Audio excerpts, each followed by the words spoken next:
தமிழ் படித்தால் பிச்சை கூட கிடைக்காது.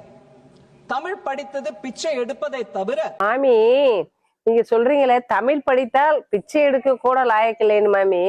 தமிழர்கள் எல்லாரும் நீங்கள் உட்பட நம்ம நல்லாத்தான் இருக்கிறோம். நம்ம ஏன் பிச்சை எடுக்கணும்? ஏன் மாமி அதர் ஸ்டேட்ல இருந்து எல்லாருமே வர்றாங்க. தமிழ்நாடு வாழ வைக்கும் தமிழ்நாடு என்று வர்றாங்களா மாமி? நீங்க தமிழ்நாட்டுக்கு தர வேண்டிய நிதியெல்லாம் தர்றது கிடையாது. அப்புறம் எங்க ஆட்சியை குறை சொல்றது. தமிழ்நாடு என்னைக்குமே தலை குனியாது மாமி. நீங்க நல்லா புரிஞ்சுக்கோங்க. நீங்க உங்க பாஷையிலேயே நான் பேசுறேன், நல்லா கேட்டுக்கோங்க.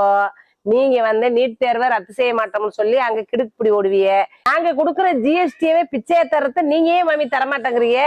நீங்க வாங்காதீங்க, எங்க ஜிஎஸ்டி நீங்க எதுவுமே வாங்காதீங்க. நாங்க உங்கள்ட்ட எதுவுமே கேட்க மாட்டோம். நீங்க வாய்க்கு வந்தபடி தமிழ்நாடுல எல்லாரும் பிச்சை தான் எடுக்கணும்னா ஏன் தமிழ்நாட்டுல எப்ப பிச்சை எடுத்தாங்க மாமி? நீங்க நினைக்கிற மாதிரி இல்ல. அப்ப நீங்கள் தமிழ்நாட்டுக்காரவங்க தானே. அப்ப நீங்க என்ன பிச்சை எடுக்கிறீங்களா? நாங்க உங்கள்ட்ட எடுக்கிறோம். நாங்க உங்களுக்கு பிச்சை தரவுமான